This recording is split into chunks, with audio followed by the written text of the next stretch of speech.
Tony, you can probably get started. We have a quorum. Excellent, thank you. Good morning, everyone. Thank you for your time and attendance this morning. This is the Licensing Task Force Healthcare Subcommittee. It is June 12th, 2026 at 9 a.m. We're going to go ahead and get started. I will turn it over to Aaron Sullivan to do roll call and introductions of staff. Thank you, Mr. Chair, and thank you everyone for joining us this morning. So we will start with roll call. Representative Etchart. See her yet. Okay. Tony King. Here. Senator Harvey. Senator Noland. Here. Senator Zolnikoff. Representative Seconder. Director Brereton. Here. Stacy Anderson.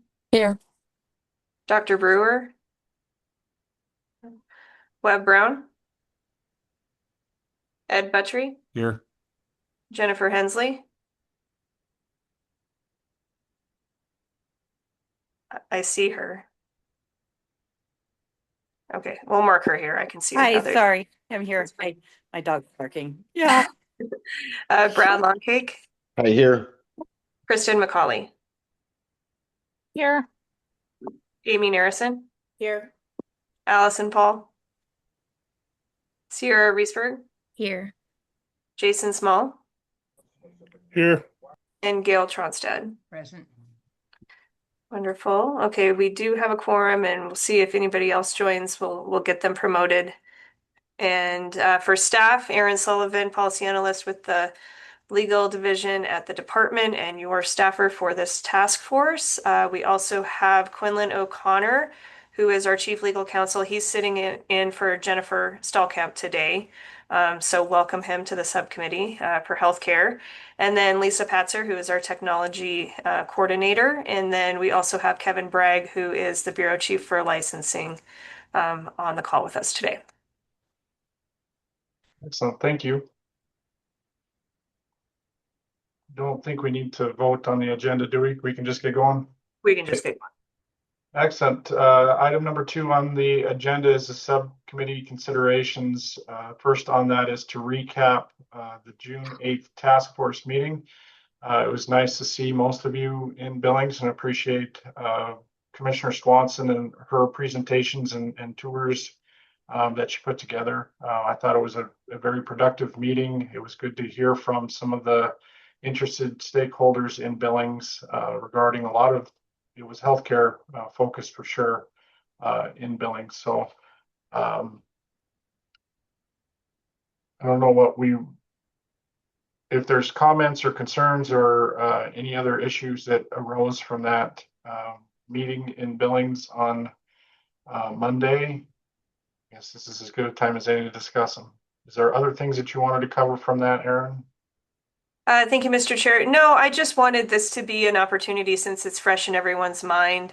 If there was anything that came out of the suggestions or recommendations from any of the panelists from the morning session, if that's something that this subcommittee would like to look at a little further, and just that kind of stuff. And so I really just wanted it to be a recap and brainstorm if there's anything. We do only have one meeting left, but there is still time to, get some additional information on some of those items that maybe the panelists had recommended.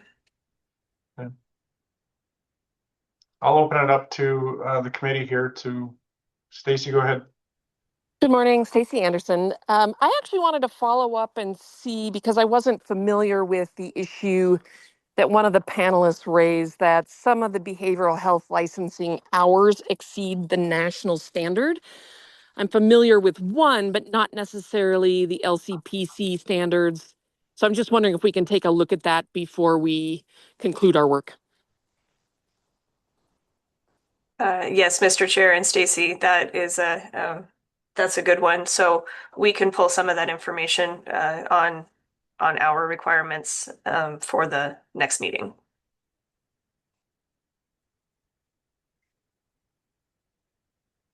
Kristen? Hi, good morning, Kristen McCauley. And it was an awesome presentation, a great meeting. I we mentioned briefly that COVID telehealth allowances are allowing us to work by telehealth well now, but there wasn't any certainty of how that looks going forward. And I just want to make sure we get a chance to consider that as a recommendation if it's not a certainty going forward. Is that something this committee can tackle, Aaron? Yes, Mr. Chair, and thank you, Kristen. So that is one of your outstanding recommendations has to do with telehealth. I think that you had came up with a couple different options to maybe have the full task force look at um, based on our last meeting. And I don't think that the committee, the whole task force really addressed it completely. And so I think that's a good one to pick up at the final meeting is to solidify your recommendation on telehealth. And we can certainly look at the COVID regulations and um, if they're temporary or if they're actually permanent, and all of that. So we can roll that in. Thank you. Mhm. Thank you, Chair and Aaron. Anyone else?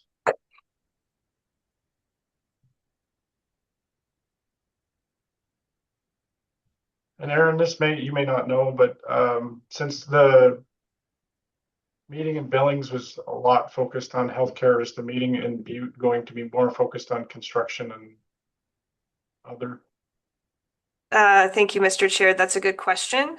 We had considered that having the kind of the same setup, but a different area of the subcommittees, and we haven't really gotten that far. It might honestly depend on how long it takes the whole task force to go through all the recommendations and come up with the guts for the final report. So more to come on that. But that the construction and trades was one that was kicked around as being a mini focus. Okay, thank you.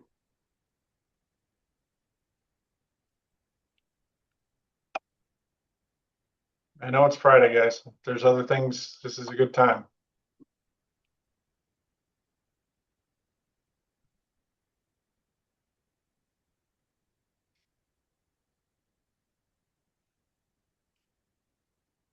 Not seeing any hands, so we'll keep moving. But if you have something, don't hesitate to come back and bring up that discussion from that meeting.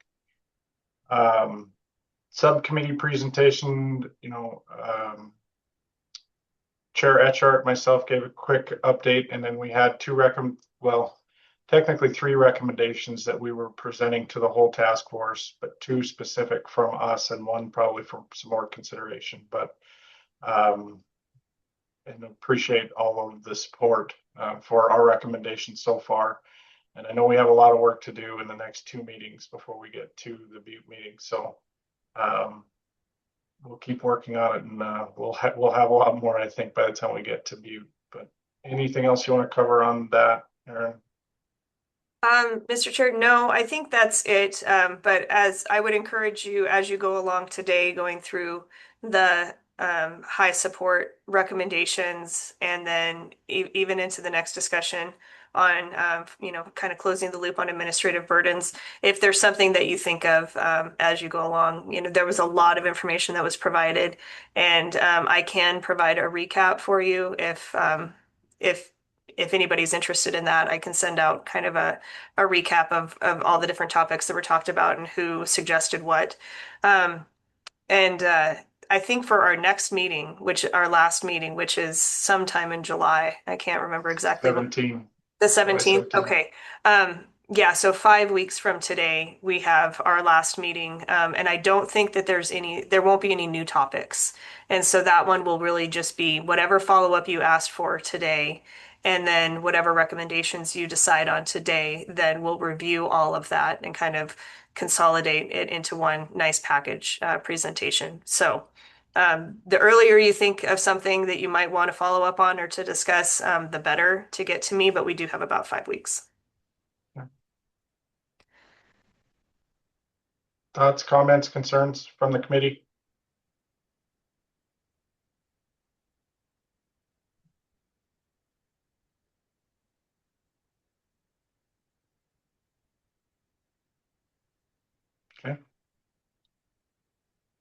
I don't think we need to go to, I don't think there's any more in discussion on issues or recommendations. Do you, Aaron?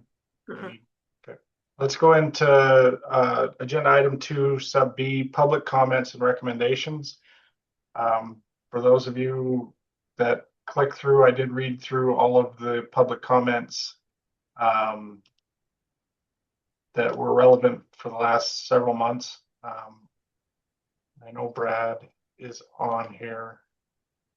I don't want to just call you out, Brad, but the email from the Dental Hygienists Association, I think they got a little bit confused of this task force versus the RHTP. And I understand some of their concerns, but did you want to speak on what was submitted by the Dental Hygienists Association? Yeah, hi, everybody. Again, Brad Longcake here on behalf of the Dental Hygienists Association.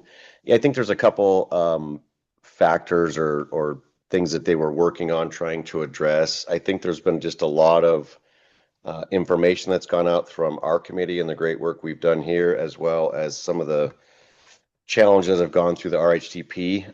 I think some of just the underlying concerns were just making sure that their voices were heard by the appropriate people. I think they've had a good conduit through myself and others on this committee. But I think during that RHTP process, it seemed like, or they felt like maybe they hadn't had all of their concerns addressed, or even had people reach out to them to provide some additional information. So we've worked through some of those challenges. There's some things that we're going to continue to work on as that process continues. But as of for now, I think what we have put together for our committee, I think everybody's on the same page and is looking to move forward. But we have a few things that we'll be looking to work with other stakeholder groups in regards to RHTP, but that's something that we can discuss at a different time. But thank you for the opportunity to kind of clarify that, and happy to answer questions if someone has any kind of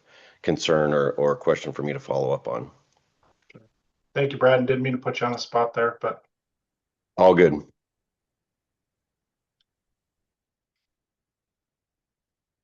any other public comments or any other, I guess, issues that have been brought forth to you as committee members from interested stakeholders?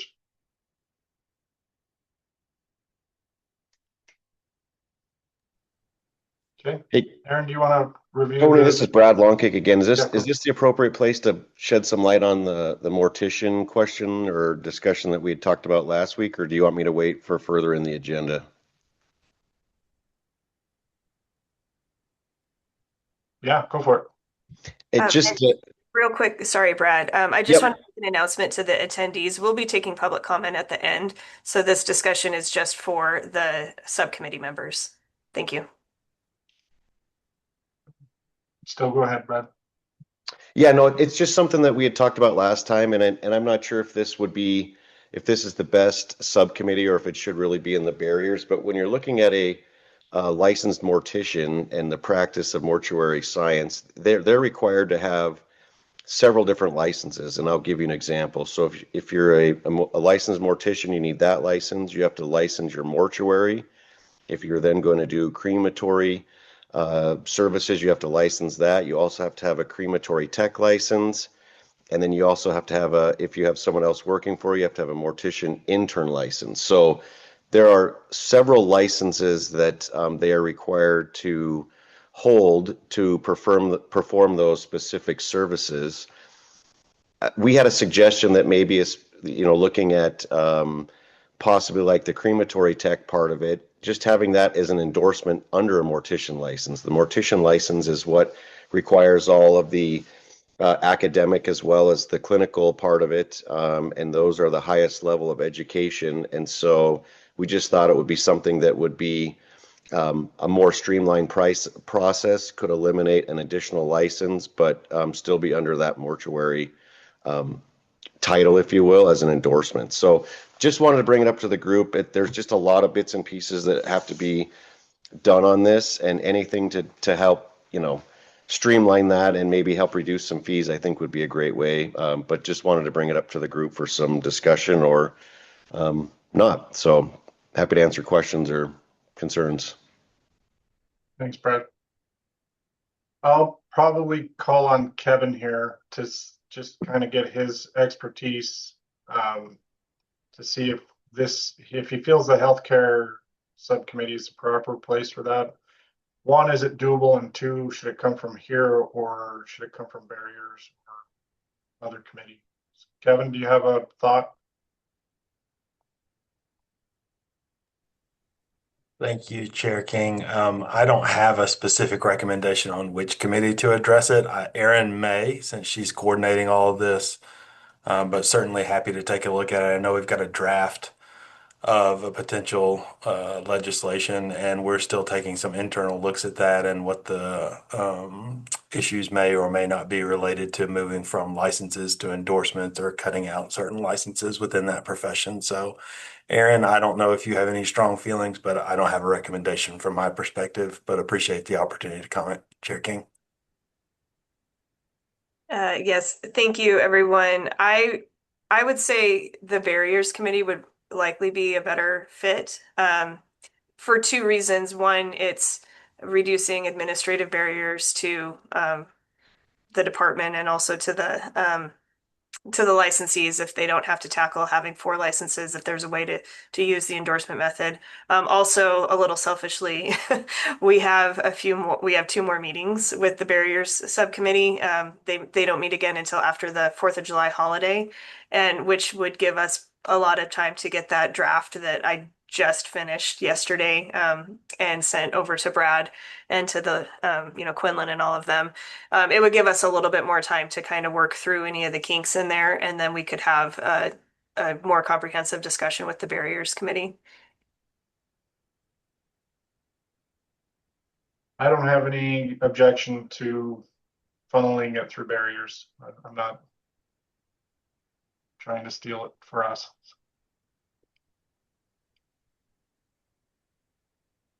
Yeah, this is Brad. I'm happy to do that if that's the process of least resistance and seems to give us enough time to kind of finesse it a little bit. So I think that's a great suggestion and happy to coordinate with everybody.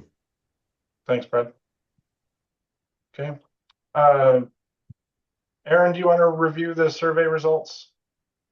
Yes, let me go ahead and share my screen. And that one is the one I want to share. Okay, so thank you to everyone who went through that very long document that I gave you guys at the last meeting and filled out the poll accordingly. We did have a pretty good response. There were 15, I think, yeah, 15 people that responded to the survey, that provided their input. Not everybody answered, provided feedback on every single question, which is totally fine. If you didn't have any input or didn't have enough information on it, then you didn't have to answer it. So hopefully that form worked for everybody. But what I did was there were 24 total recommendations that came out of the public comments. And so to help you guys prioritize, I only provided additional information on this document for the very top ones. And so this would be any recommendation that the survey received a 75% or higher on. And so you did end up with 10, which is pretty good, out of the 24, not saying that you can't continue to look at the other ones, but these were the ones that had the highest support. So this first part of the paper just talks about a little overview and then likely areas of consensus for administrative modernization, barrier reduction, what we've been talking about this whole time, reciprocity, portability, terminology, all of those types of things. And then it also identifies the areas of controversy is it's a negative word, but where there was a lot of mixed opinions, or where maybe further work is needed. And so those have to do with scope expansion, reimbursement, eligibility, payer and federal constraints, or patient safety standards. So there's just a list right there. And then it goes through and there's a sheet for each recommendation. And so this is the first one. It was one of the highest. I think recommendation 1 and 2 got the same score. So out of 15 people that responded, 14 said yes and 1 said tabled. And so that's a 93.3% yes recommendation. So this is to ease reciprocity and educational barriers for addiction counselors. So the recommendation is there. There's some pros and cons. This hopefully looks similar to, or familiar, kind of the same setup as the recommendations that I put together for the task force consideration. And so if you choose to move forward with these, then they should be pretty easy to convert into that form. But for each of the recommendations, there's some pros, some cons, implementations, and then there's also some alternatives. And so if you don't like the recommendation as it's written, and here's just some ideas that how it can be tweaked. And again, you don't have to fine tune these today. That's what the next meeting will be for, is to really fine tune all of the ones that you want to move forward with. And so don't feel like you have to have an hour-long discussion on these alternatives. But that's how this paper goes. So we've got, I believe it's 10. And I would recommend kind of just going through one by one on these because there are 10. And so it shouldn't take that long. When we get to this recommendation, I think Gail maybe has some feedback on that. And then at the very end of this, we've got summary of recommended next steps, and then there's a ranked survey table, and so you can see how the entire survey results. And so it starts with the 10, but then it moves into all the other recommendations, and so you can kind of see where the cutoff was. If like right here, this number 11 got a 73.3%. So that might be one that you want to look at again. So I would say at the end of the discussion of the 10 that's on this document, you let me know, just provide some instructions on if any of these other ones you want to reconsider at the final meeting, the July 17th meeting. Yeah. Thank you. Mhm. Okay, committee. I agree with Aaron. I was thinking one by one for the 10 recommendations and then just taking a look at the other ones and see if there's any we wanted to pull out of there for further discussion. So if you'll go to page 3 of this document, it's recommendation 1, ease reciprocity educational barriers for addiction counselors. Again, as Aaron said, there's 14 that voted for it, 1 wanted to table it. So it seems to be pretty, I guess, agreeable to this committee that we move this forward as a recommendation. So thoughts, comments, concerns from the committee?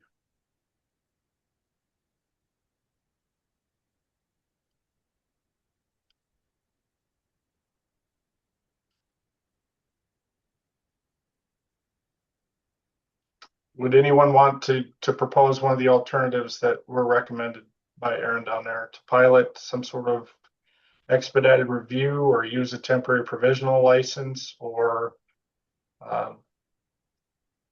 use national standardized exams? Or are we comfortable just using this as a recommendation from this task force?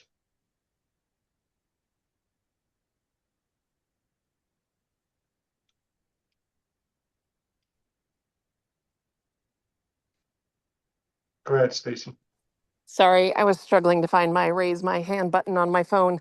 I did want to say I'm in strong support of this recommendation. This is something I've been working on for the entirety of my career with the Montana Primary Care Association.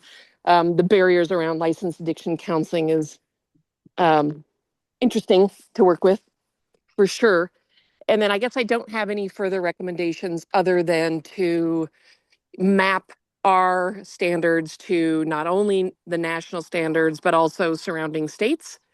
I don't think LACs have a compact yet, but that would put us in a position that when we do develop a compact, we'd be ready for it. Thank you. Other comments, questions?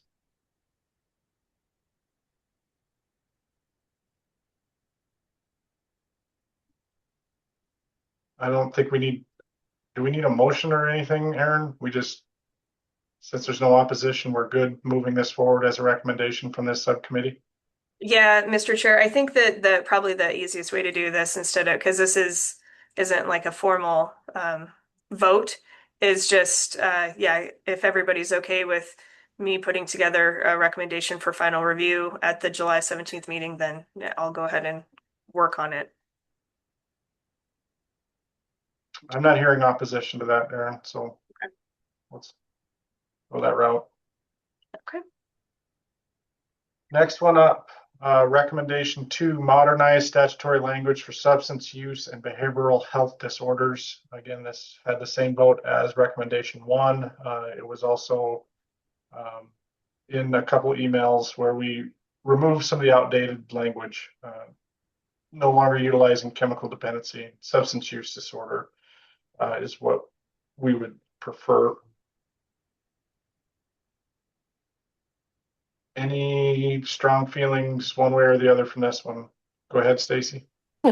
Again, this is one I strongly support. We've considered trying to update the language away from chemical dependency and map it more to the modern language under the federal guide or the standard of guidelines, which is ASAM. And so this would be a great change for our rules and statutes. Thank you. Jen Hensley.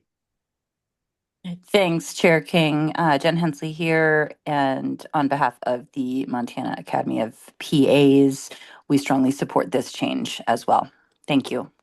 Okay. Representative Buttrey. Thank you, Mr. Chair. I would recommend moving forward with this, but also to highly consider that savings clause or some sort of note, as is you can see in the implementation consideration, so that if we do make a mistake and we miss some crosswalk of terms, that we're making it very clear that we're not altering existing licensure qualifications.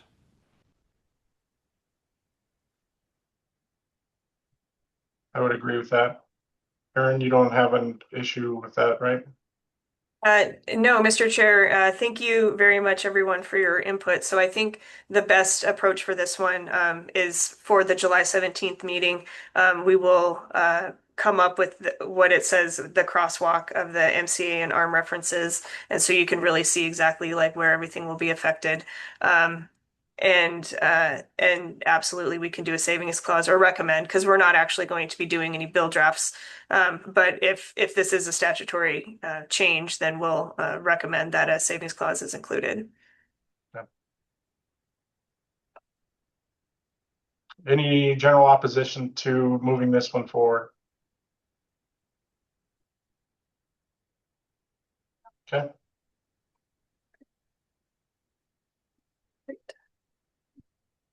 Recommendation 3, align state EMS license renewal with national certification expiration.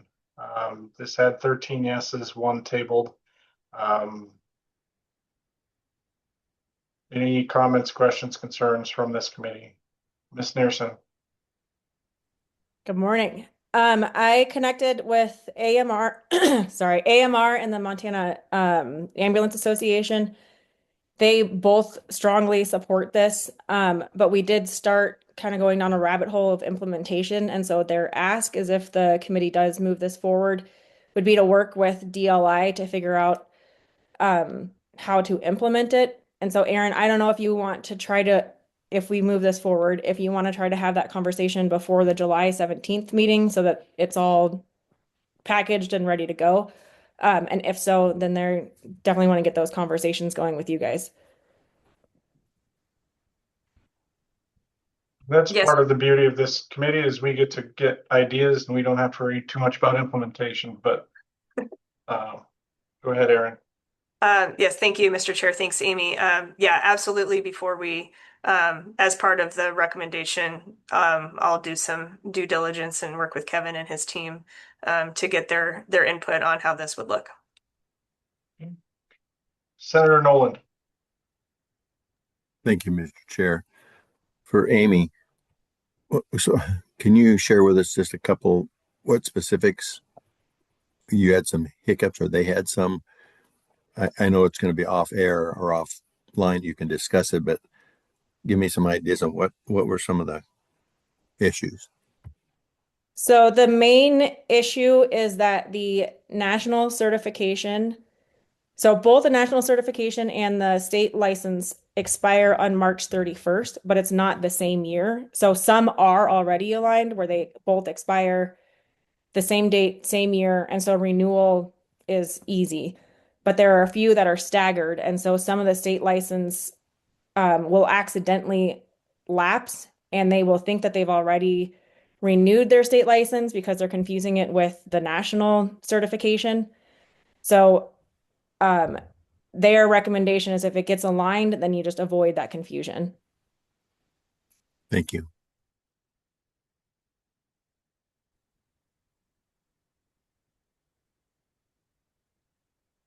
Any general opposition to this recommendation?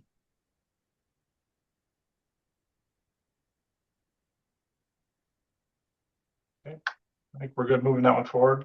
Okay.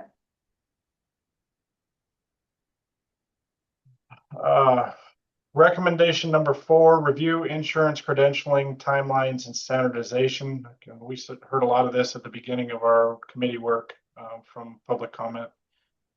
But the recommendation is trying to streamline or review why it's taking so long for this to take place.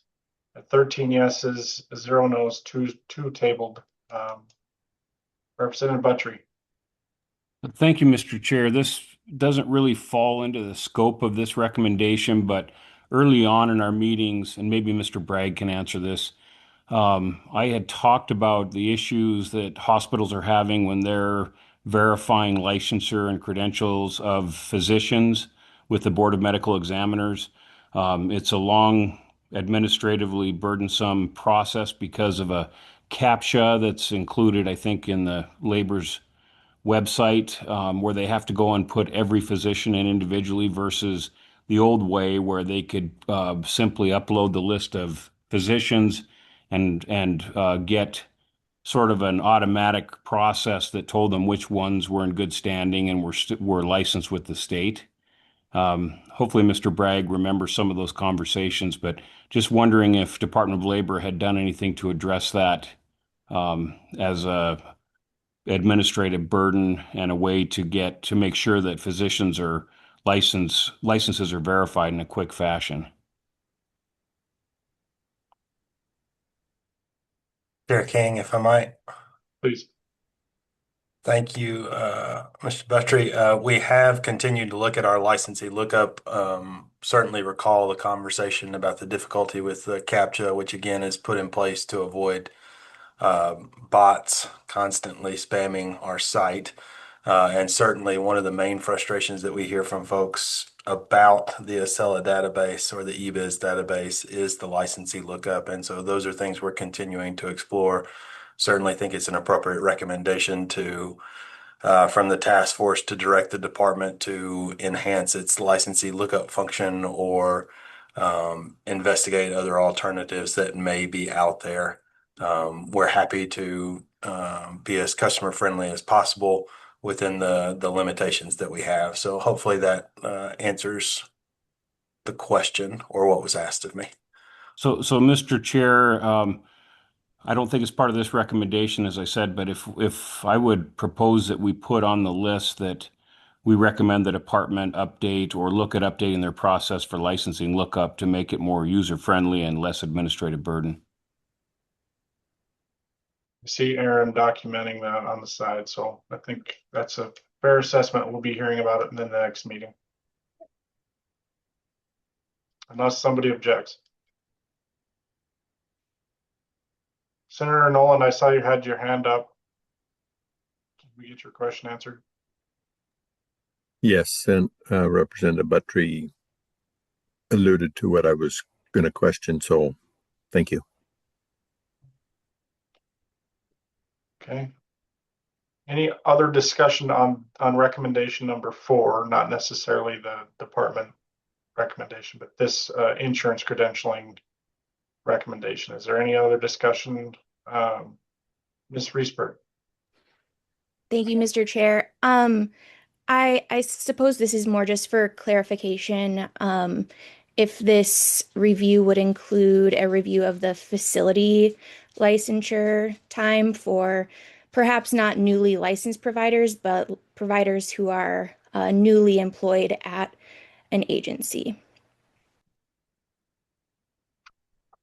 I don't know that this specific recommendation is addressing that, Aaron.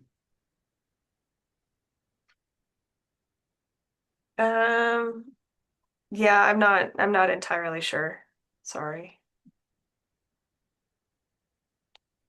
I guess I would, if possible, suggest that maybe it includes that because I know that there's a lot of delay there with providers doing their occupational licensure, but then also having to go through the facility licensure process at the same time.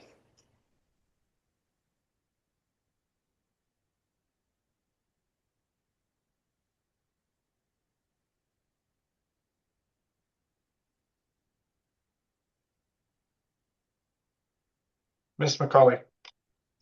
Hi, thank you, Chair King. I would just generally support that notion that if we can make a recommendation that addresses also that credentialing piece, not limit it to just newly licensed providers, but all providers that are in a new role or any credentialing generally, that we try to put some sort of urgency to that because it's perceivably held up by the payers because it's credentialed by the insurance companies. They're the one that pay the source or pay for those services. And so we should just be able to just generally hold them accountable to timely credentialing process across the board, not just new providers.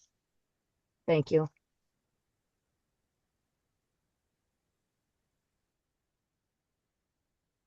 Other comments on recommendation 4 for insurance credentialing?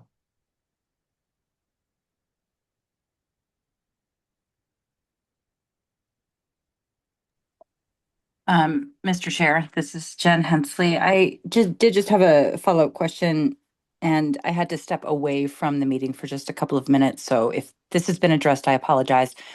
I did have a question for Mr. Cote, pending clarification, I think. I wanted to know if his company or if he knew of other companies that had concurrent credentialing processes. So starting the credentialing process pending licensure. And so I don't know that that's a specific policy request. I did just want to follow up to see if we could get that information. Aaron, I would take your advice on to where best to slip that in. Thank you. And yeah, this one is, and I would maybe ask either Kevin or Quinlan to weigh in on this, because this insurance credentialing really is outside of DLI's scope. I mean, it has to do with the insurance companies who are regulated under the Commissioner of Securities and Insurance, the auditors, the state auditor's office.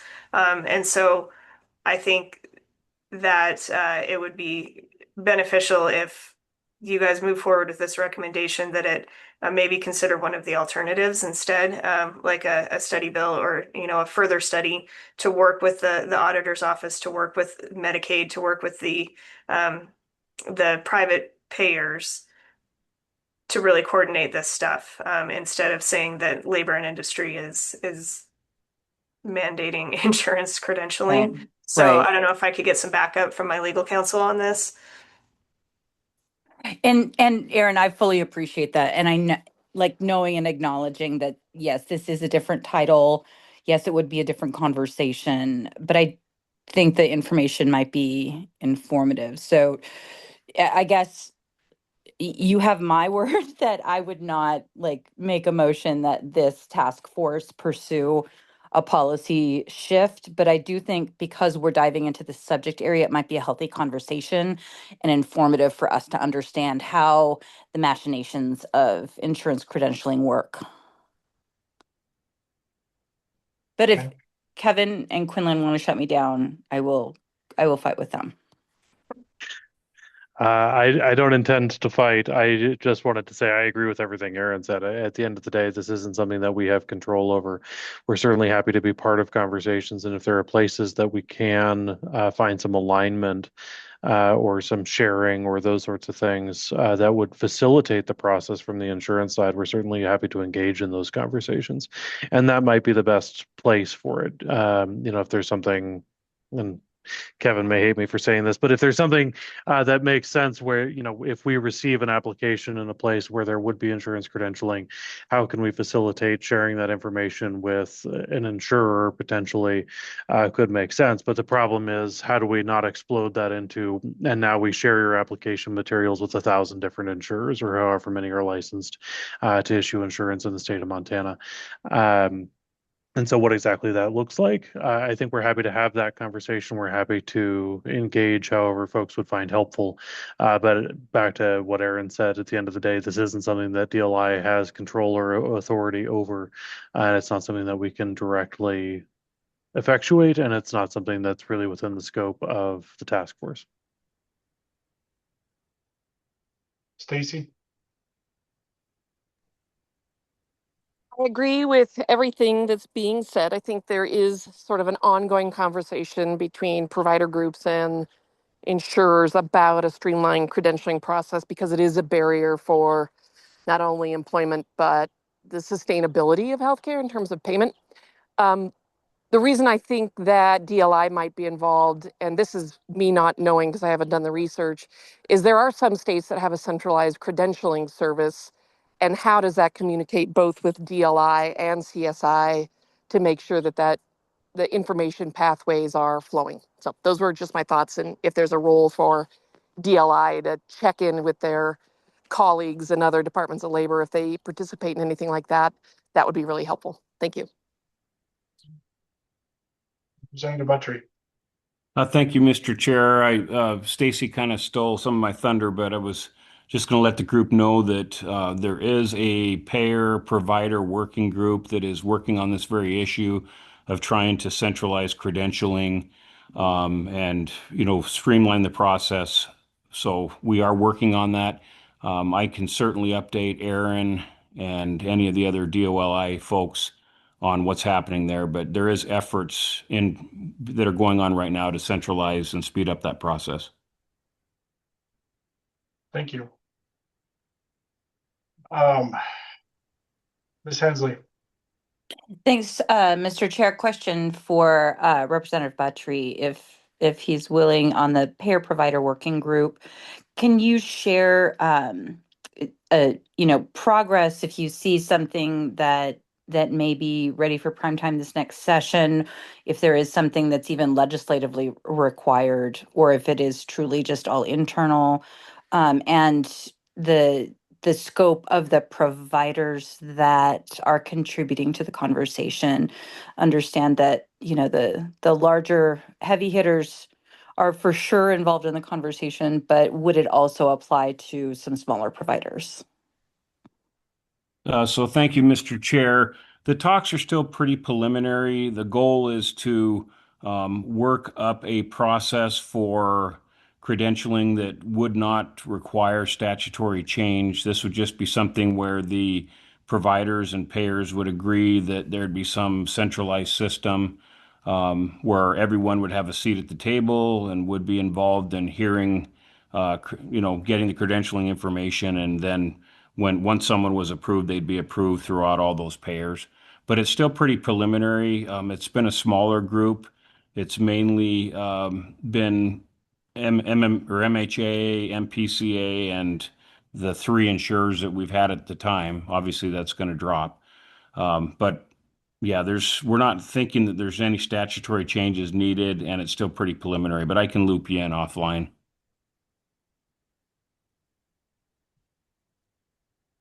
Hearing the discussion here, and I know that we had a 13 yes vote on this. I don't know that we can, in good conscience, move this forward, as it won't have much meat. I do think one of the alternatives of recommending a study bill or working with other stakeholders on this, knowing that this was a topic of conversation from our healthcare subcommittee, that I think it may bear a little bit of weight, but I don't know that we can put a ton of work into this. Aaron? Yes, Thank you, Mr. Chair and committee members. So I think what would be good for the next meeting is we can work on the enhanced licensee lookup function that Representative Buttry recommended. And I put that down as number 3.5, so in between 3 and 4. And then can also maybe just get a little more information on these implementation considerations, reach out to the auditor's office and get their feedback a little bit and just present a little more information for you guys at the next meeting. And then you can decide at that point if you want to recommend, I don't know, about a study bill or interim committee review or just a, all player review work on this, kind of like what's going on, like Representative Buttry said.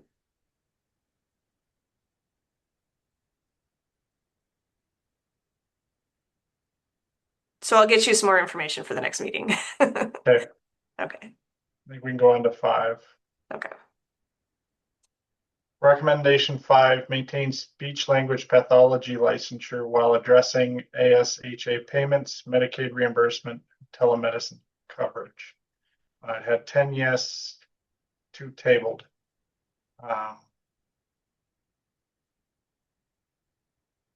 And then there's probably some things in here that, again, I don't know that DLI can regulate. But it's at a very minimum, pretty good discussion, and maybe some recommendations can come out of here. So thoughts, comments, concerns on recommendation 5?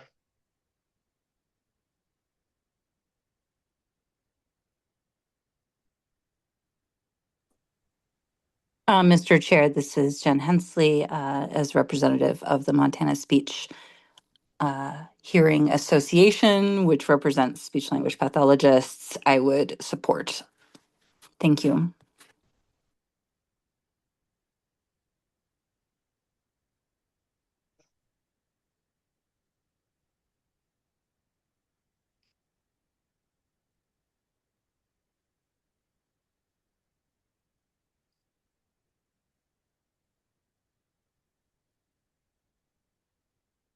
Aaron, do you have any heartburn over, let's say, the Medicaid reimbursement? And yeah, thank you, Mr. Chair. So I feel like we learned at the last at the meeting on Monday that Medicaid reimbursement, they provide parity.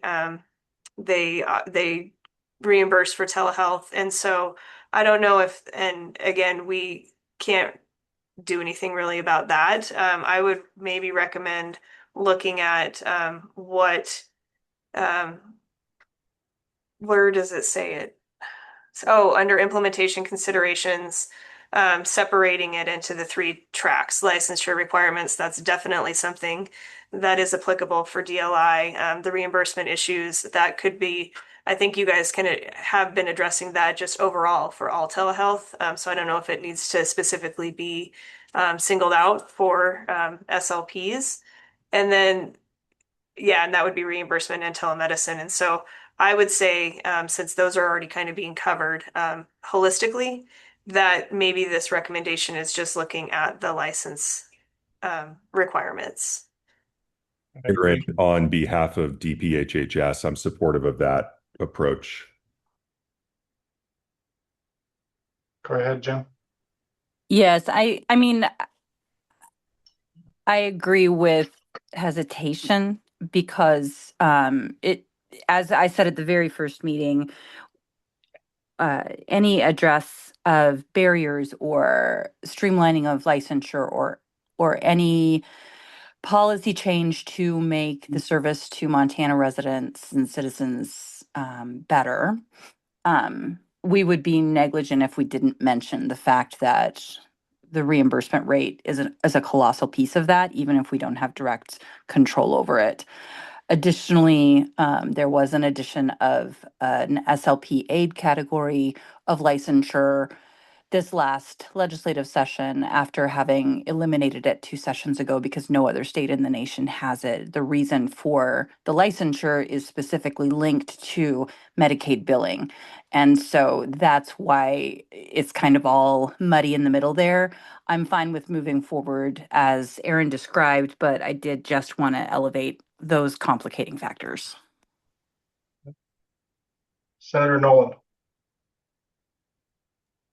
Thank you, Mr. Chair.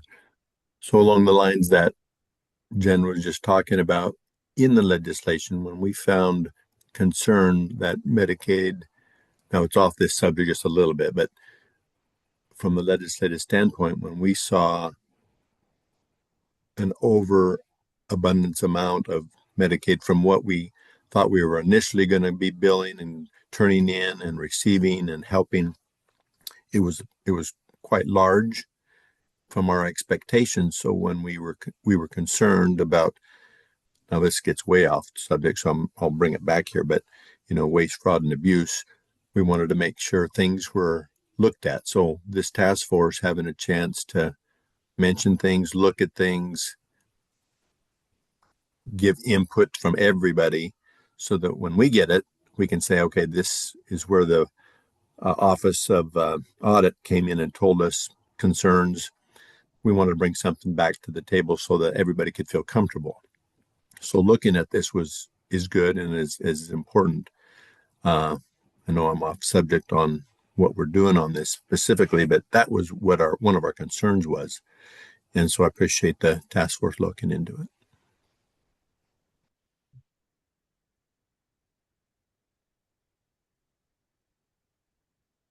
Any concerns with moving forward with recommendation 5 with a few minor changes that Ms. Sullivan recommended?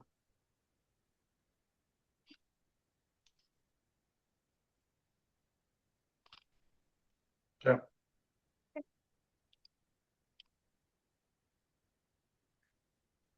Recommendation 6, create an international physician licensure pathway without repeating U.S. residency where training is substantially equivalent. We had 3 yeses, 0 no's, and 3 voted to table it. Sorry, it was 11 yeses, not 3. Yeah, 11. sorry, 11 yeses, 0 no's, 3 tables. So no specific opposition, but happy to have the discussion here. Ms. McCauley. Hi, thank you, Chair. My main concern with international licensure pathway is not the equivalency of the education. I think that that's fairly easy to validate. We've done licensure on nurses that have been trained internationally. And so my caveat with the consideration of this comes from experience on the board where we've had complaints, concerns arise, not because of competency, but because of English proficiency. And so I don't know how you address that, but I do want to bring in that as a relevant concern, because you can know all this stuff, but the language of medicine is its own beast, and then add on a language barrier. I think that just needs to be considered as we address this one. Thank you, Chair.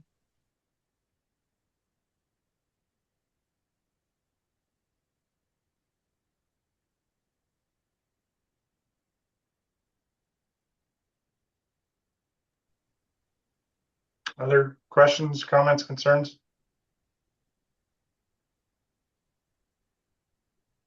Go ahead, Kevin. Thank you, Chair King. Just want to address this a little bit. The Board of Medical Examiners has an existing rule regarding graduate training requirements for foreign medical graduates. I'm not going to go into the detail of it. It's way too long, and we've got plenty of ways to go today. But it does include sufficient fluency in spoken and written English to practice.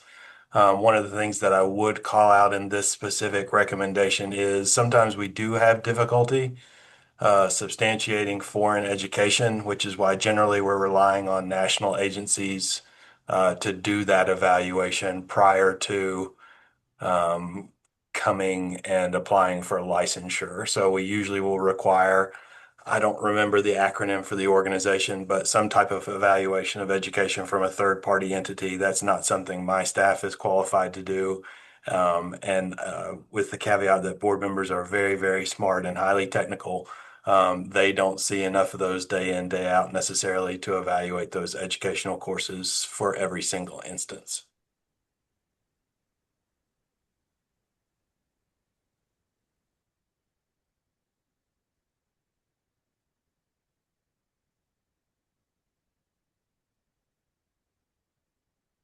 Appreciate that info, Kevin.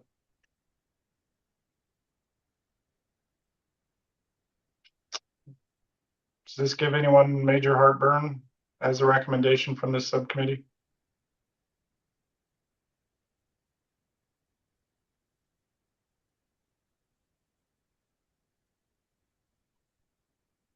Okay. Is there a way, Aaron, to just kind of put in there that, we'll rely on DLI and the available tools that they can utilize to substantiate equivalency? Yeah, we can kind of tweak the recommendation. Curious if anybody is interested in any of the alternatives, maybe making it a limited license or working under supervision, a provisional license type thing, or if you just want to proceed with the recommendation subject to DLI's input, I guess. Ms. McCauley? Thank you. I think that's a great idea, is to do some sort of provisional way that goes to complete licensure to kind of field the competency and the language concern. Thank you. Representative Buttrey. Thank you, Mr. Chair. I would disagree with that. I think this is a pretty important workforce issue. These folks aren't trying to bring international physicians in where there are U.S. physicians available. This is typically can be a specialist or someone that's needed maybe in our rural areas where they can't find anyone else, and they're waiting long times to get these folks licensed. I think if we can create a path where we can show that international training is substantially equivalent and we can get those folks to work quicker, I would support this recommendation as is. This is an issue in Montana. We just recently had an issue with a Canadian physician where it took months and months and months to get that licensure issued so that doctor could practice. Obviously, Canadian doctor, they spoke English very well. It was just a matter of speeding up the process for substantial equivalency. So I'd prefer that the department just look at a better, quicker process.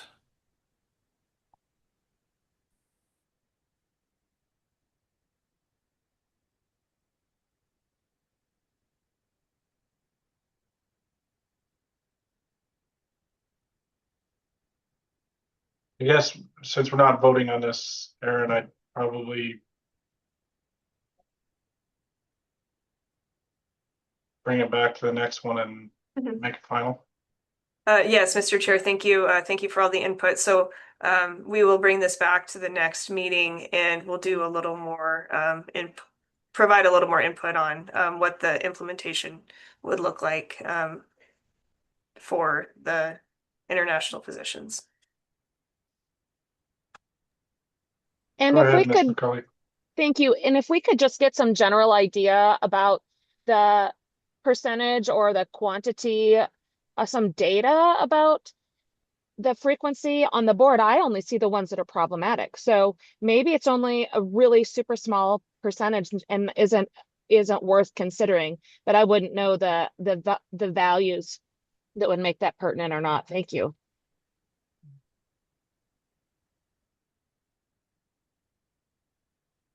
I think that's fair.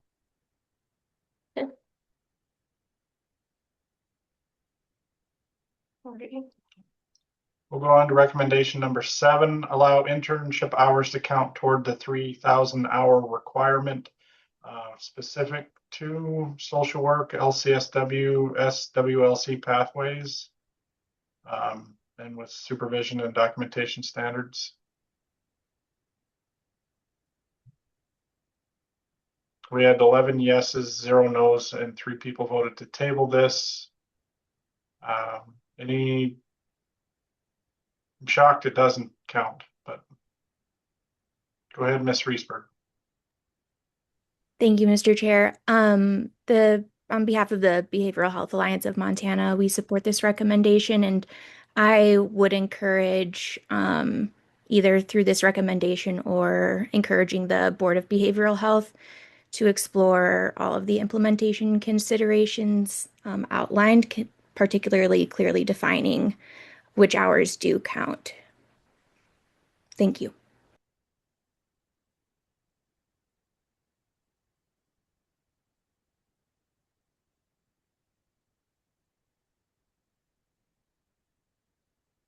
Ms. McCauley. Thank you. And as a psych nurse prac that works with social workers and seeing student social workers attempt to get into the practice, as much as we can simplify, abbreviate, and still maintain quality, we need to get these people into the workforce much faster and make it more doable to complete the training and internship. It's incredibly arduous right now. Thank you.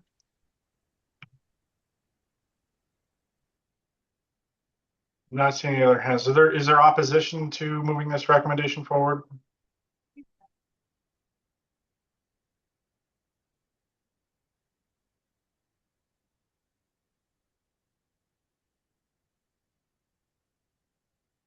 I think we're good to move that one ahead, Aaron. Okay.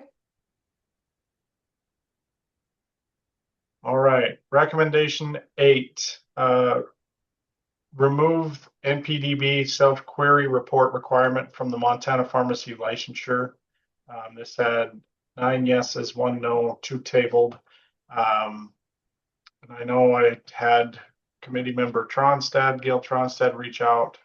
She sits on the Montana Board of Pharmacy as a public member, a board I used to sit on, so I have a little bit of input on this too as well. But I know, Gail, I don't mean to call you out here, but I know you reached out. Did you want to comment on this one?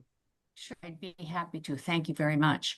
I did speak with Executive Director Miss Bao about this, who is with the Board of Pharmacy, and it's my understanding that this is a policy and it is not related to code or to rules, and the Board of Pharmacy is in the process of removing that policy. So this may be something that's already in place, and just to be sure and verify that.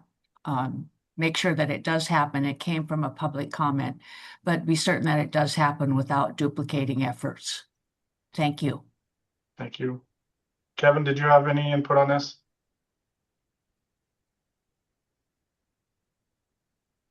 Thanks, Chair King. I don't have anything specific. I know one of the things that we have worked on over the last several years is trying to address some of these intricacies related to board policies. Certainly there is a time and place for that. One of the things that I have real question about from the public's perspective is boards dictating policies that haven't been or haven't had additional public comment. And so I think it's a great recommendation and something that's appropriate for the task force to move forward.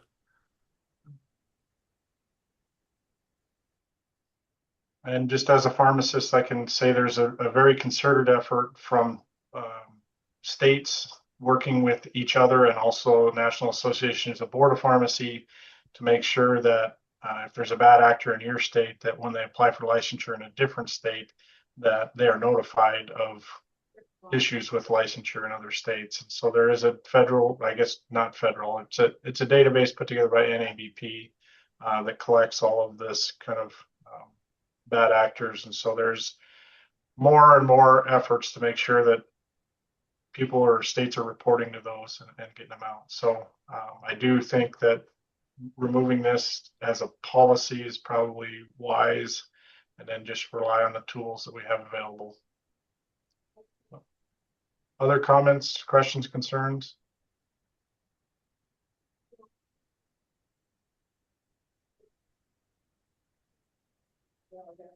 I don't think, Gail, I don't think it hurts to move it forward. I agree. Thank you. Thank you very much.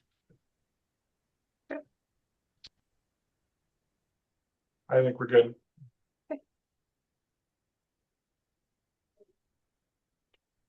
Recommendation number 9, expand denture scope to practice within education and training. This had 9 yes votes, 0 no, 3 tabled this, voted to table this. Proceed with scope review of denturist practice authority to determine whether Montana should expand their authorized services to match accredited education training and demonstrated competency. I know Webb Brown reached out while we were in Billings, and we had a brief chat about it, but nothing definitive from that discussion. But interested to hear what the committee's questions or concerns would be.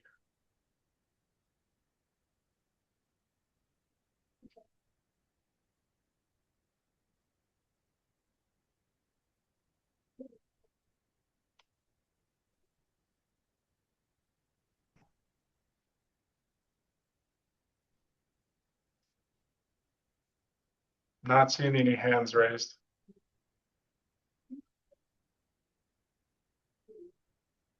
I for one would be interested in maybe one of the alternatives down there, utilizing the endorsement route rather than just full blown expansion.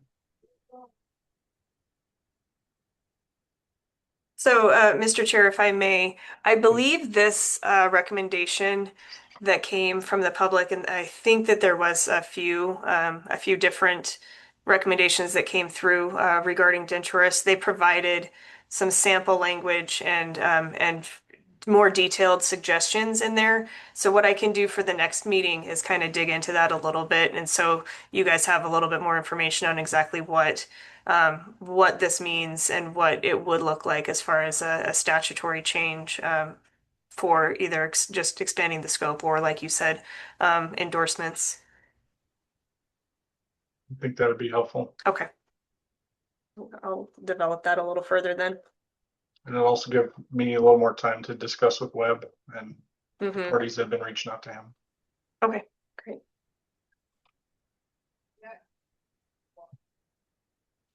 Probably going to be very similar to then recommendation 10.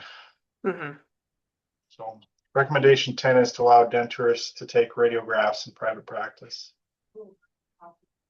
Did you get specific comments on this recommendation, or were they just bulked together for the two? Mr. Chair, I believe that there were 3 kind of separate denturist recommendations that were in that big group of 29 or 24, however many you guys got.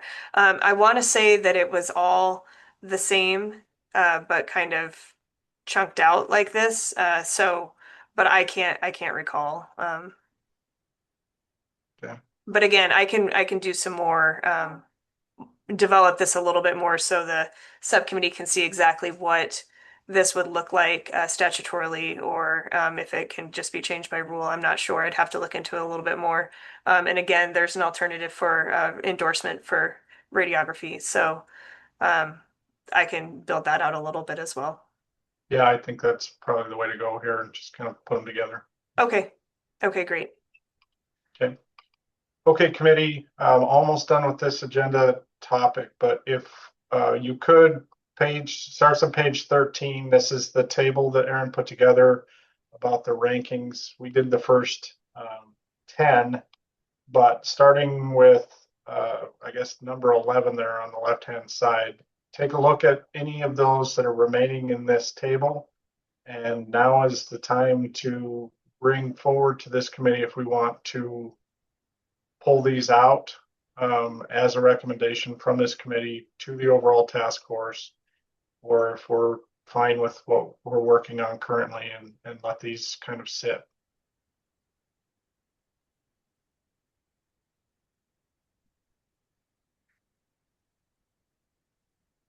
Ms. Reesberg. Thank you, Mr. Chair.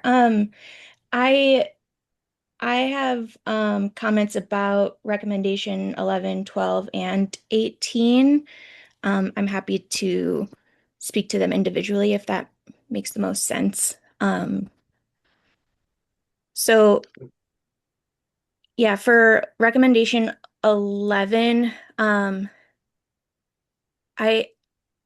not sure if this falls within the scope of DLI.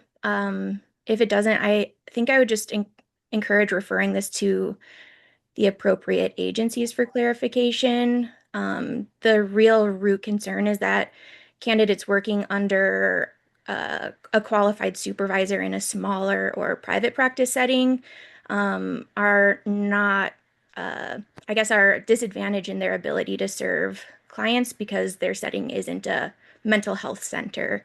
So it's something worth solving and addressing, but it might need direction from the agencies. Um, for Just recommend, one sec, okay. Ms. Reese. I was just gonna, I know Aaron's looking at it, so I didn't wanna, I'm good. okay, go ahead. Thank you. For recommendation 12, I think this one might not really require a formal recommendation. I've just heard that from stakeholders that this question of the W2 employees, it's a common source of confusion that I just think a clarification would help. So it might be more of a simple thing to address. Okay. And then recommendation 18, um, I I support this, but I do think the underlying uh, thing that should be addressed is just further definition of the scope of practice for these licensees. My understanding is that mental health professionals are able to treat substance use disorders, so may not need to become LACs, and I just don't know that that is widely known. So I guess my recommendation would be that the Board of Behavioral Health works on further defining scope of practice. Thank you.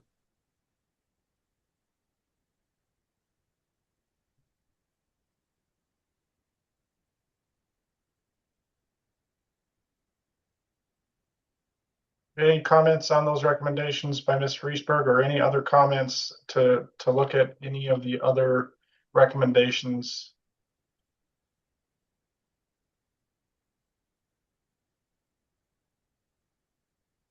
Ms. McCauley. Thank you. Yes, and maybe I'll work in backwards orders on 18 since she just mentioned that one. I support her comments on that. I think that clarifying by their board might just simplify that. Um, and then 12, if we can get the information that helps us on that, if it can be supported, if the rules and constraints are something that can be addressed, I think that could have really significant or meaningful impact. So I think it's worth a little looking into if we have the time. I don't know that we do. And then finally, if DLI could maybe take it back to my board, the Board of Nursing, Missy might have these answers really great on number 16. There's a number of CNAs that have med aid capacity, and they're inching towards LPN. So I don't know what the difference is on that education between a med aid CNA and LPN, but it certainly could help our nursing shortage if that's something that's doable and could get the support.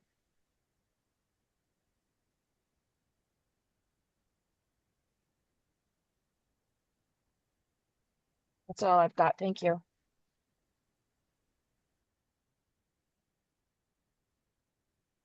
Okay. Any comments on recommendations from Ms. McCauley, or any other comments from these to move forward? Aaron, I'm looking kind of at you. What are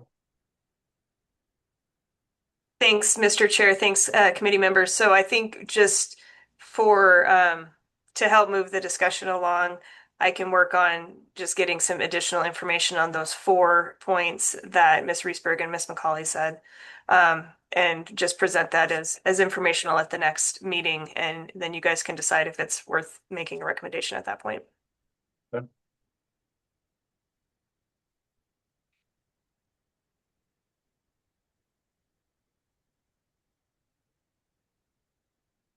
Ms. McCullough, your hand's still up, or do you have other comment? Sorry, thank you. Okay. I think we can be done with that agenda item. We'll go into agenda item 2 sub C, administrative burdens. And did you want to review the data on that one, Aaron? Yes, thank you, Mr. Chair. Thank you, committee members. So a couple months ago, it was one of the first meetings when we were going over administrative barriers. There was the topic of board governance, board composition, and all of that. And we put together, I say we, Kevin's team put together a lot of data regarding the different boards, how many licenses, how many different license types, and licensees underneath each license type, works under each board.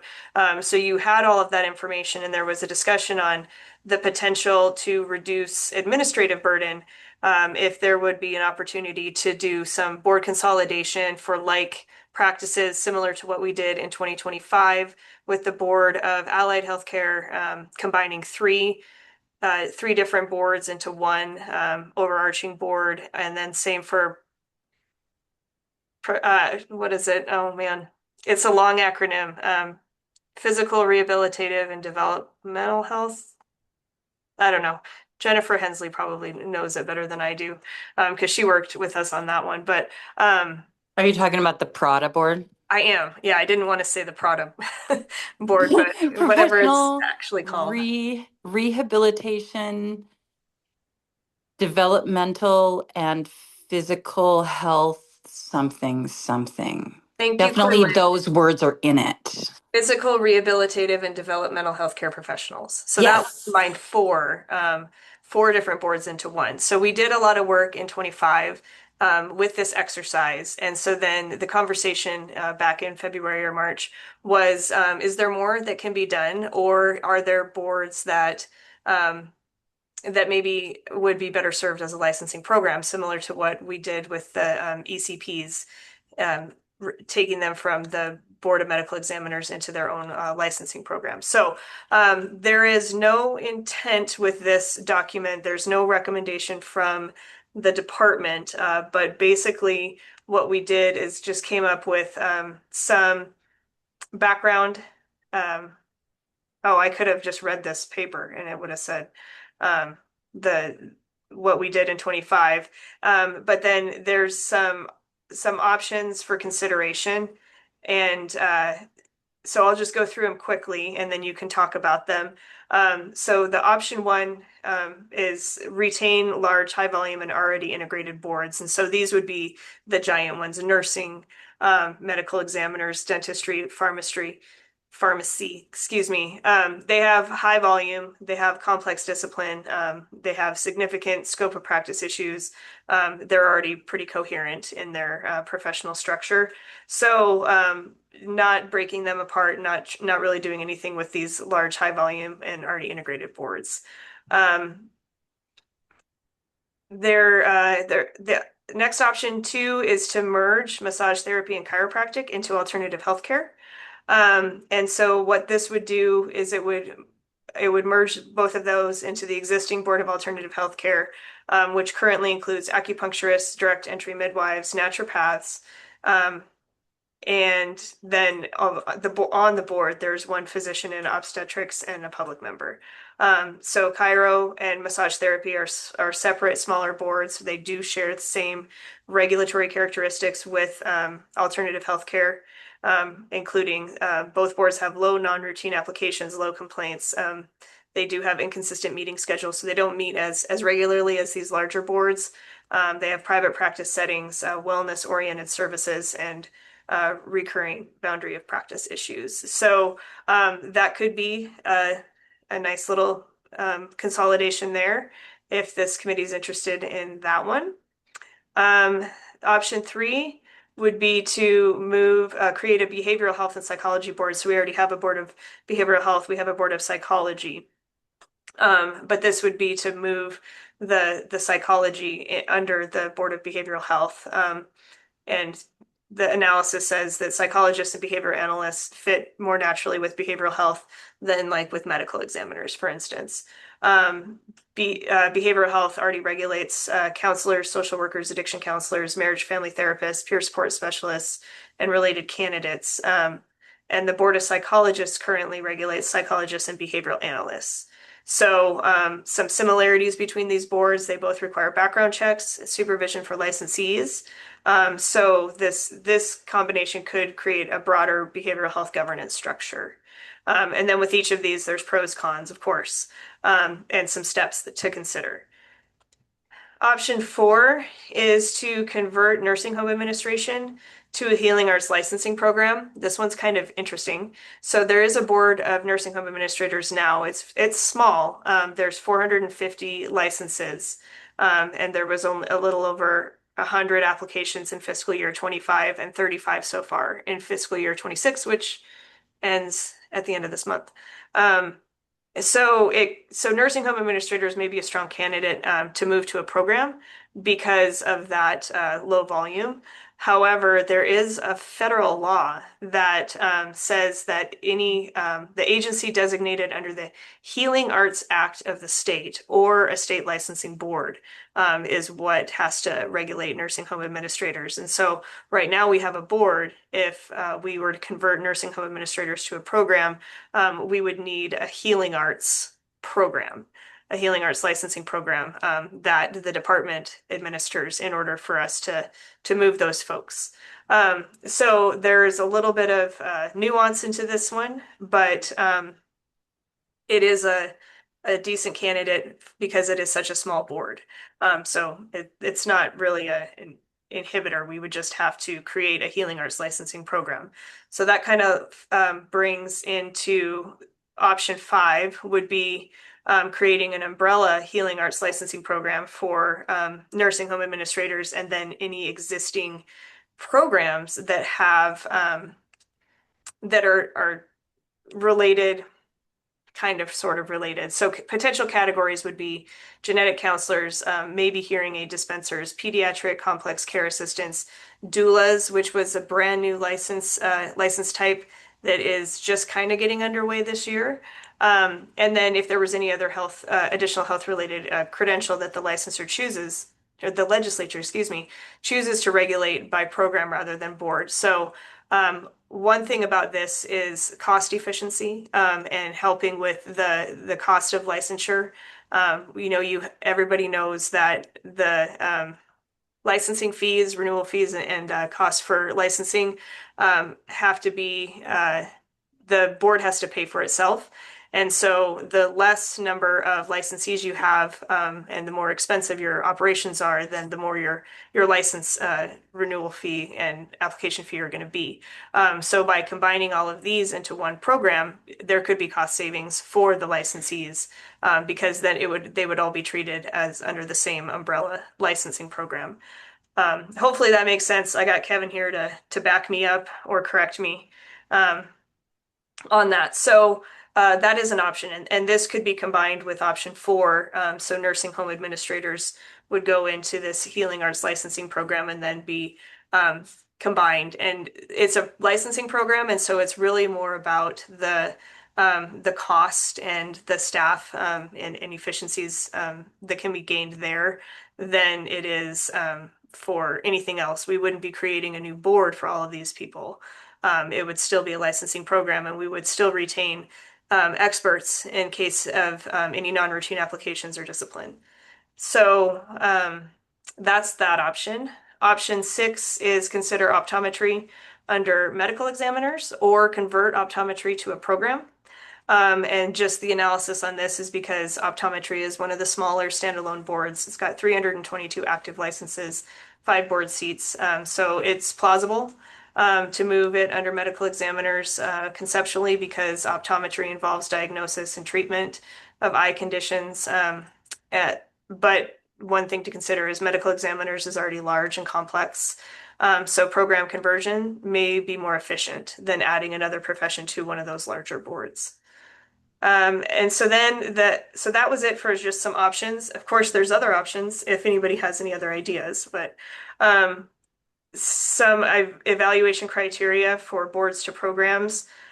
So these are some indicators that support board governance. And so boards, if there's a large licensee population, high application volume, complex scope of practice issues, all of those types of things, those are good candidates for boards. Consolidation indicators supporting consolidation, if there's related professions with some overlapping practice settings, if they are if they have similar administrative needs as far as low number of non-routine applications, they don't meet as frequently, like I said above. So those are some good indicators for supporting consolidation, and then supporting program conversion if it's a small or moderate licensee population, if it's lower manageable disciplinary volume, limited need for recurring board judgment, and all of that kind of stuff. And so those would be some indicators supporting program conversion. So some recommended next steps if you want to move forward with any of these. But that is really what came out of this analysis. And so I will turn it back over to you, Chair King, and you can start calling on people because looks like there's some conversation to be had. Ms. Hensley, your hand was first. Thank you. That skill is going to serve me when I finally get onto Jeopardy. So appreciate you recognizing the practice I've been putting in. Couple comments and a question. And I've very well could be opening an enormous can of worms, so I apologize in advance. But there have been some private conversations around massage therapy and where would be the best fit for them. And I don't know, I don't really have an opinion about the chiropractor consolidation, but I do know that one of the conversations really did make sense to me. And I just wanted to know if you're able to, Erin or any other staff that are on the call or anybody else around the table, able to share private conversations you've had around the idea of merging massage therapy with cosmetology. Because in my brain and the conversations I've had privately, there's often considerable overlap between practice areas physically, right? So spas or beauty salons or referrals back and forth. Understanding that massage therapists do also provide critical medical services, I think the vast majority are also included in maybe an aesthetic package. Um, Additionally, I know that the Board of Massage Therapy is quite concerned and focused around policy around human trafficking and making sure that they're hyper aware and vigilant about flagging wherever that occurs. And I also know that's been a large issue within the cosmetology industry, specifically nail techs and salons. And so maybe some of those policy issues could overlap. Um, Again, I might be opening a can of worms, and so I don't want to offend anyone that may be listening if I'm completely off base, but I would appreciate a conversation if anybody has anything to add around that.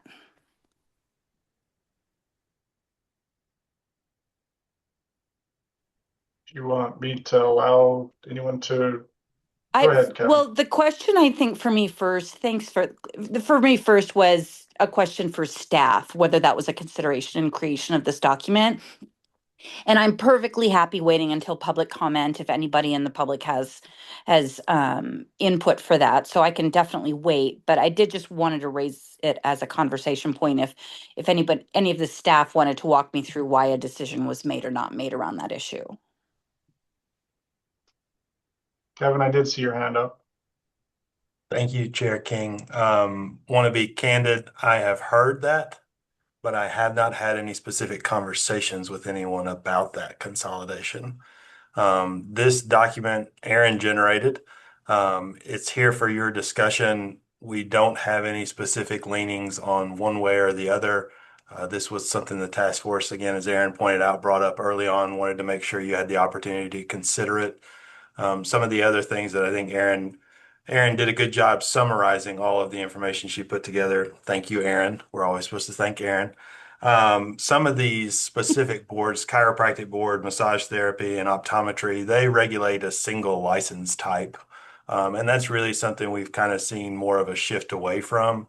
But just wanted to point that out. But again, to Jen's question of how we had specific conversations about massage therapy and the cosmetologists, I have not had any of those conversations. I have heard all kinds of iterations about board smushing, I guess is probably what I would call it. But certainly those are broader conversations that we all need to work through as the task force and then with our stakeholders as well, the same way we did successfully in 2025.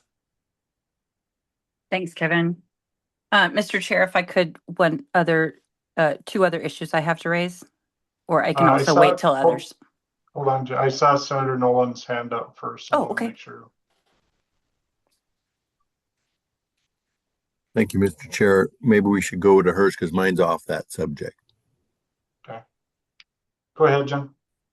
Thanks. The second is more of just a general support with confusion on I'm trying to scroll to the page with the actual phrase in it, the healing arts, yes. And the first time I heard this phrase, I was like, what kind of woo-woo nonsense is this? My understanding is the phrase stemmed from the feds, and so we're sort of tied to that language. That is correct. Yeah, and I did have a conversation when we were in Billings with someone who knows way more about this than I do, and walked away from it thinking for sure that's absolutely something that we're going to have to do. That yes, absolutely. So that's just a general support for that one. I know that if you're not familiar with any of those things, you might be hesitant to weigh in, but I just wanted to toss my 2 bits in support because it's definitely necessary on the monetary side for Montana. Third, Board of Optometry. As you know, represent the optometrists, specifically around this licensure task force and RHTP, and have had the pleasure of representing them for the broader legislative context in past years. This last legislative cycle, if you may recall, we were the subject of, I don't want to say scope expansion because it's always been within our scope, but a practice ability expansion in Montana that brought us up to more equal footing with our peers from other states and how we're able to provide service to Montanans. And um, there are several things that I learned over the course of representing optometrists that I was gobsmacked to learn were so specific. I'm happy to put together a formal reasoning, but if you would give me the respect of just trusting me on this, there are many reasons why optometry needs to be by itself on this one and not with Board of Medical Examiners.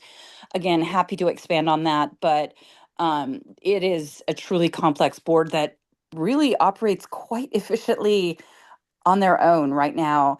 And no disrespect to the Board of Medical Examiners, but I sort of feel like it would be inviting strife to make that consolidation. And that's everything I have. Thank you, Chair. Thank you. Senator Nolan. Thank you, Mr. Chair, and thank you, Aaron, for all your hard work on this. So my question is, who could comment or enlighten me a little more on the administrator, how board, let's see, the board housing administrative nursing home issue. I've been dealing with some of these folks, and do we have people on this group that specifically look into this or have looked into this? Could they just give me some enlightenment on what might need to be what might need to happen or what could happen? I'd appreciate it. Sure. I saw Quinlan hand up, so I'm going to allow him to comment. Sure, thank you. And Senator Nolan, there are a couple of different pieces to this, and I'm not sure exactly what you're looking for, but I'll give it a shot. And then if you have other questions, I can try that out or get back to you. Short version is that there are federal regulations tying the regulation of nursing homes to either a board that is made up primarily of nursing home administrators, um, or to a Healing Arts Act, and then it can be regulated within a program under the Healing Arts Act. So what that functionally does is it means it's very difficult to put, as we look at board consolidations and single licensing boards and those sorts of things that are part of all of these conversations, it makes it complicated to make nursing home administrators regulated by any board other than the Board of Nursing Home Administrators. For example, put them under the Board of Medical Examiners potentially, or the Board of Nursing. Unless those boards become majority nursing home administrators, it would be difficult to get past the federal regulations. And so you end up in a situation where they can't be consolidated particularly well into other boards. And we've had conversations with the National Association about this as well. And that is certainly the position that they take, is that it would be a violation of federal law to consolidate them with a single member or a non-majority stake membership on another licensing board. Conversely, the federal regulations are quite open if they are regulated by a department under a Healing Arts Act. And so that's where the language surrounding Healing Arts Act comes from, as it probably wouldn't be my first choice of a name for a statute either, to Jen's point.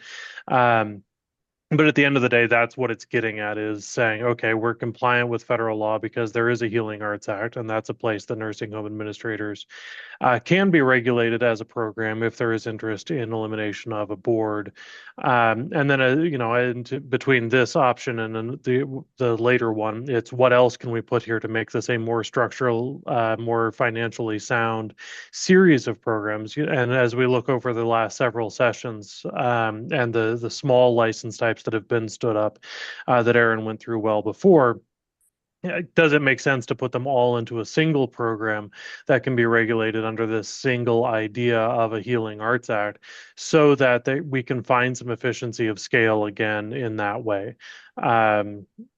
Certainly we have had the conversations about not creating new licensing boards, and the administration continues to have that position on things.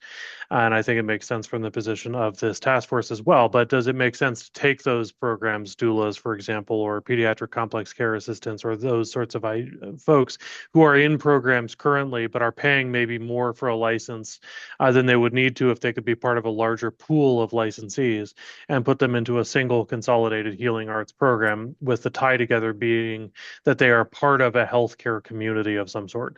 And so that's really where it's coming from, is the federal tie-in on nursing home administrators gives us the language, but then how can we make that bigger and more efficient as a result? Does that answer your question, Senator Noland? Yes, it does. Thank you, Quinlan. Thank you, Senator Nolan. Ms. McCauley. Thank you. Serving on the Board of Nurses, the largest board, I would support option 1. I also would support option 3, 4, and 5. I have a little bit of understanding of nursing home administrators, and so I appreciated the clarification from Mr. O'Connor there. That was excellent. And then I really appreciate the insight and the consideration that Jen brought on too. So I'd like to learn more about that, but I just wanted to advance the conversation by supporting broadly 1, 3, 4, and 5. Thank you. Thank you. Ms. Anderson. Oops.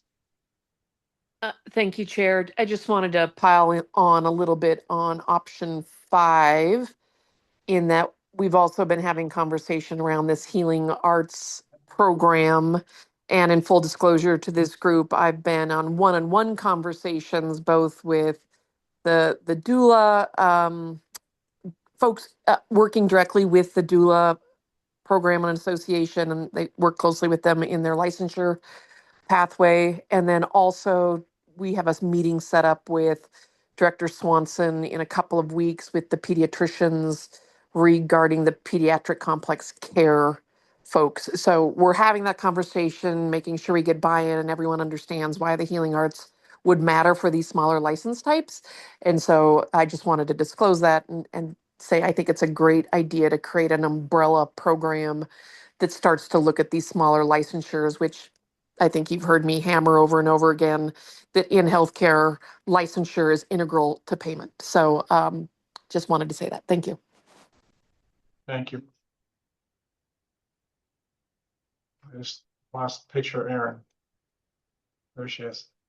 Erin, do you think, I mean, obviously we don't have everyone here, and we have probably some opinions that need to help move this forward. Do you think another, I hate to say another survey, it seems like we force you to do surveys, but a survey out to this sub-task force of which option they'd like to review at the next meeting would be appropriate? Yes, Mr. Chair and committee members, that's fine. I'm happy to do that. Microsoft Forms, I'm getting to be pretty proficient in it. So I'll send that out. And then I'm happy to also do a little more development on some of these, if you guys want to pick a couple.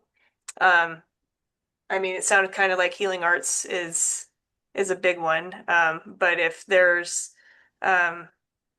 others, or if you just, or I could also just do an open section in the poll, where like Miss Hensley could put in, what about massage and cause, as a combination, and see if, because these are not hard and fast. Like I said at the beginning, these were just some options to consider. And but also to kind of spur the conversation of what else could be done, if anything. And as far as option one, I'll put it in the poll, but this is a do nothing. It's not a recommendation necessarily. But it would be good to get everybody's input on if they agree that option one should be, that we should just leave those guys alone.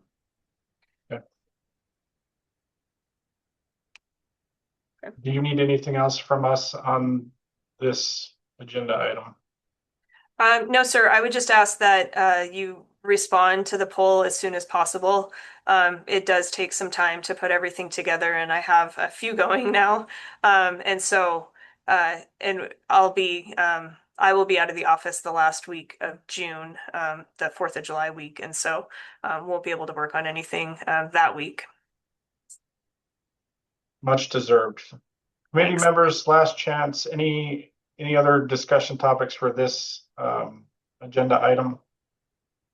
Any heartburn feeling one way or the other on these options?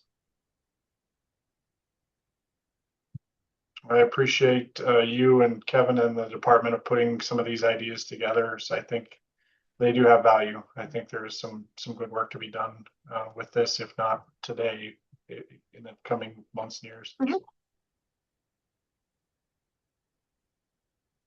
Okay. Any other further issues or recommendations to staff on the administrative burden discussion? I know we had a couple brought up.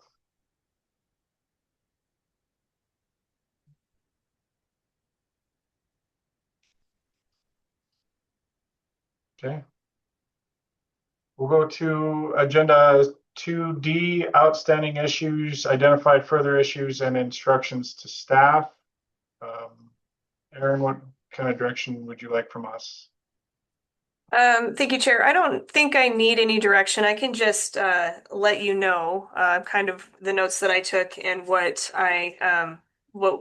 you can plan on for the next meeting, which again is the final subcommittee meeting, unless you absolutely need to meet again, aside from the 17th. But I will work on I'll do the poll first, and so you can get that out of the way. And then based on the results of the poll, I'll probably put about a 2-week deadline on it. So if you could get your responses in, your feedback into me by the 26th of June, that would be helpful. And then I can work on getting some sort of a resource out to you ahead of time. I'm trying to get information because I know it's a lot of information. I'm trying to get it out a week ahead of time, like I did with this. Sorry, not this document, but the previous document.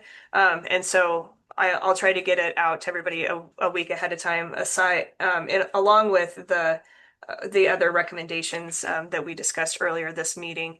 And then the only other thing that I will bring for the next meeting is I'll bring back the discussion on the telehealth because that one still needs to be fleshed out a little bit. But I have plenty of direction. Okay. And there's still a lot to do. So Yes. committee, any other things? This is probably your last chance to bring up a topic if needed.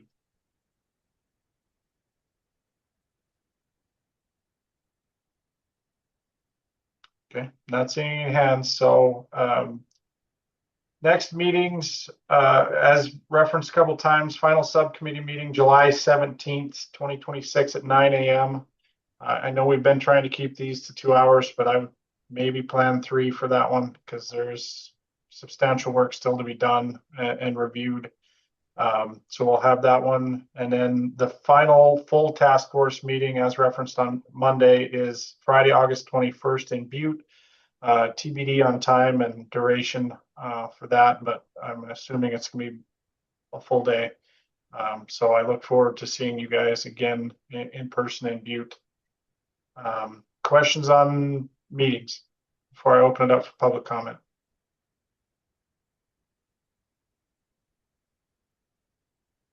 Okay, thank you. So we'll go to the last agenda item, public comment. Subcommittee now offers the public in attendance an opportunity to comment on any public matter under the jurisdiction of this subcommittee that is not on the current agenda. Subcommittee cannot act, but will listen to comments and may ask staff to place the issue on a future agenda. We have hopefully 13 or so minutes left of this, so I may limit the comment period to proceed with the subcommittee meeting, depending on the number of people wishing to speak. If you are wanting to speak to the subcommittee at this time, please use the hand raise function of this call, and we will call on you in the order of which you raise your hands. I'm seeing 3, but we'll get going here. So the first one that I have is Marty Wangan. Hi, this is Marty Wangan, and I'm here with the Montana Psychological Association. We just like it on record that we adamantly oppose being combined with the Behavioral Health Board. Psychologists and behavior analysts have their own separate issues. We worked several sessions ago to combine behavior analysts. Actually, they added themselves as a new license at that time. And the behavioral analysts and the psychologists are a good fit. Licensees pay for their own board and they wish to keep their own board. They want to have separate from the behavioral health board their own disciplinary actions, adjudication, and we just ask that you remove this recommendation. Thank you. Thank you. Vicki Bird with the Nurses Association.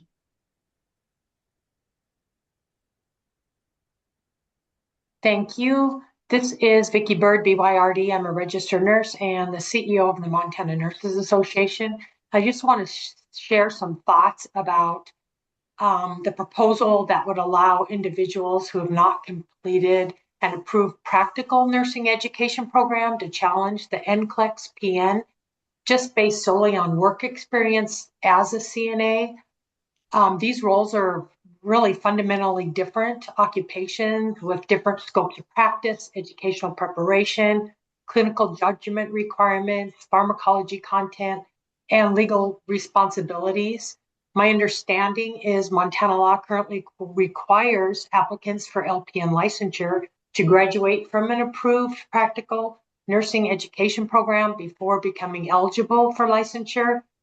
The educational component is not an arbitrary barrier. It's the mechanism by which the public is protected and competency is developed, as with RNs and APRNs and all healthcare medical providers. You know, passing a licensure examination alone does not replace this structured education.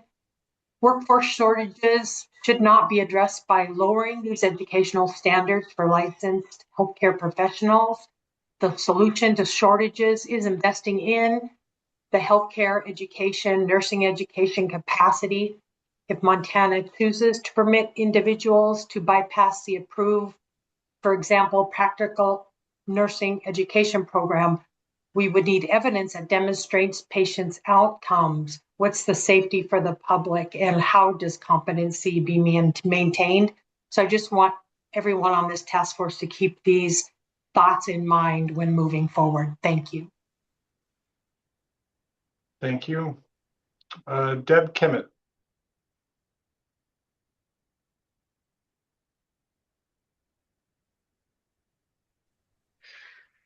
Hi, my name is Deborah Kimmett, and I am the executive director of the Business League for Massage Therapy and Bodywork. And I'd just like to throw out a couple of comments. I appreciate Ms. Hensley's comments about the combining massage therapy with the Board of Cosmetology. And most massage therapists, well, or at least our organization, would not oppose option 2, which would put us with the Alternative Healthcare Board, but we would adamantly oppose going with the Board of Cosmetology because the intention of each organization or each profession is different. Massage therapy is a healthcare profession. Strictly, no matter the setting, no matter what kind of work we do, it's all healthcare, whereas with cosmetology, that is beautification and is not generally considered a healthcare profession. I'll also put together a more comprehensive response as a public comment, but as I said, you're not going to find as much opposition to merging with the Alternative Healthcare Board because that board is a better fit for us than the Board of Cosmetology, and we would oppose one but not the other. So anyway, thank you very much, and I will be submitting more written comment on this. Thank you. Thank you. Dave Keim?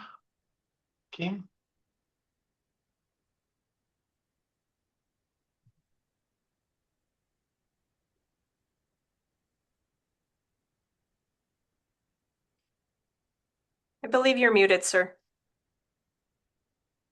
Okay, how about now? That's better. Thank you. All right, thank you very much. Yes, David Kine was correct. Appreciate that. I also want to say thanks to the board. We appreciate your time and effort. I am a general dentist up in Kalispell, and actually Webb Brown, he kind of told me what's going on, and he has a family thing. So I appreciate the fact that you guys will get back to him on the denturity issues. And the fact of time, I'm just going to bundle them together, 9 and 10. From my perspective, speaking about x-rays, we go through a lot of training to do x-rays. And I just want to, from ignorance, I don't really understand why you guys would be looking at expanding the practice for denturity. We serve under the board of the dental board, and I just wanted to recommend that's probably a safer place to be talking about x-rays and things like that, and exposure, because most concerned about patient safety. We take x-rays here. We have hygienists that take x-rays and also dental assistants, and they're all under the watch of the dentist, where that wouldn't happen in denturity. And what can happen is that the patients can expose multiple times for the same thing. So it's a better fit to just go ahead and work as a team, and they can use the x-rays that were taken at the dental office and things like that. So I don't know if the board can respond, but why is it that labor and industry would be considering expanding scope for denturists?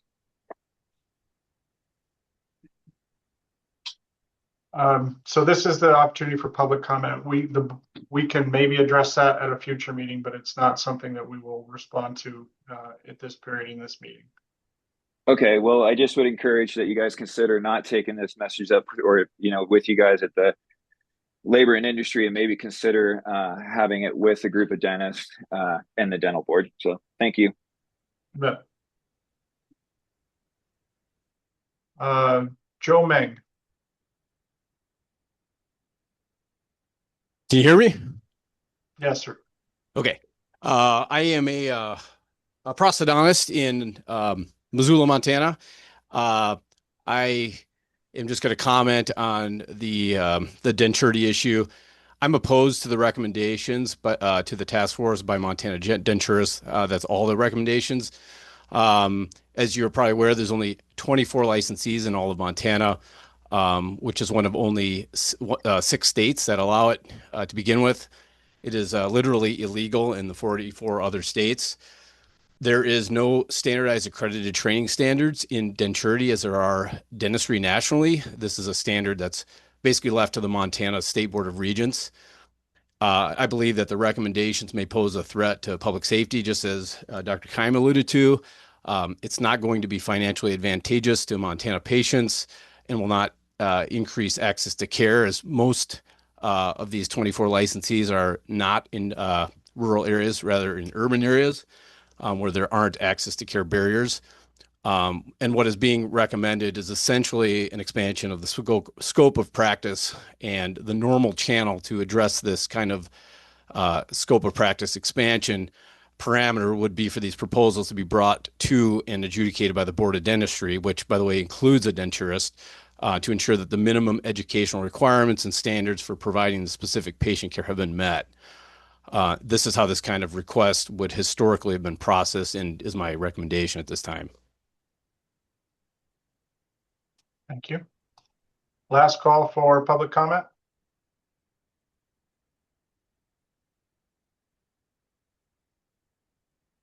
All right. Seeing no hands raised, we will close this meeting. Appreciate you guys' time today. Look forward to our next meeting. Keep an eye out for Aaron's communications and surveys. Don't forget to submit your expense reports from Billings and others, and then have a great weekend. Sorry, Oh, real sorry. quick. Go ahead. Oh, thank you. If you could submit your reimbursement request to Sharon Peterson. And so that her email is in the link, or it's linked into the email that I sent out. But I realized there was some confusion with the paper forms. And so, because normally you have them electronically, but if you could just submit them to her, that would be great. Perfect. Aaron's got enough to do. All right, everyone. Thank you.